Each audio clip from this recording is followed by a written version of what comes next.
Если вы занимаетесь помощью бездомным животным, то никогда не знаете, с каким очередным случаем вам придется столкнуться.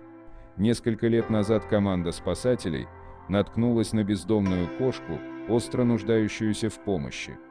Бедный кот был покрыт ужасно спутанной шерстью и грязью, которые объединились и превратились в каменную корку. Волонтеры смогли заманить бедолагу в ловушку и отвезли его в ближайшую клинику для осмотра и помощи. Организацией, которая с радостью согласилась помочь котику, стало Общество спасения кошек реки Мерримак в Солсбери, штат Массачусетс. Ее сотрудники вспоминают, все тело кота покрывало свалявшаяся шерсть, которая не давала ему нормально двигаться, есть и даже дышать. Это было худшее зрелище за нашу практику. Кот был пойман и, несмотря на уличную жизнь, оказался очень дружелюбным. На первый взгляд, коту было не меньше 10 лет. Его неопрятный вид свидетельствовал о длительном скитании по улицам. Котик получил новое имя Фрисби. Волонтерам потребовалось несколько часов, чтобы сбрить с кота спутанный мех, пока он находился под наркозом.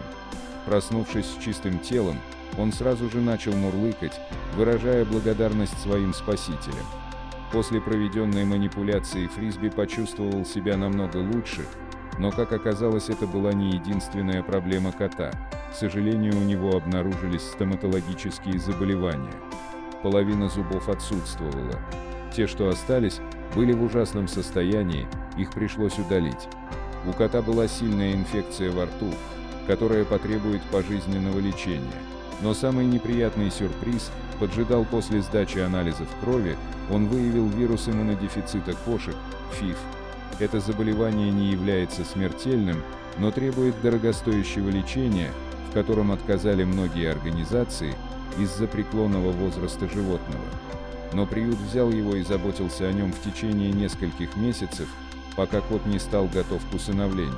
Фрисби очень повезло найти организацию, которая не отказалась от него. Очень неприятно осознавать, что есть еще приюты, которые считают, что ФИВ – это смертный приговор, но это не так. О Фрисби хорошо позаботиться, пока он не найдет для себя любящий дом, вспоминает волонтер. Вселенная услышала мольбы о помощи, и в истории появилась Дона Аткинс. Она решила, что хочет взять в семью еще одну кошку, причем исключительно из приюта, чтобы подарить счастье и заботу несчастному животному. Она наткнулась на лицо Фрисби на сайте кошачьего приюта. «Я знала, что мне придется потратить час на дорогу, чтобы забрать кота домой, но я полюбила его с первого взгляда». Так Фрисби уехал в новую семью, теперь его зовут Баффи. После этого Дона написала волонтерам: «Ему пришлось по душе быть избалованным домашним котом, и это благодаря вам. Я перечислю пожертвования от имени Баффи, и от всей души благодарю вас за все, что вы делаете для тех, кто не может говорить за себя. Вы большие молодцы». Кот не только обрел заботливых хозяев, но вдобавок получил пушистую сестренку, с которой без проблем нашел общий кошачий язык.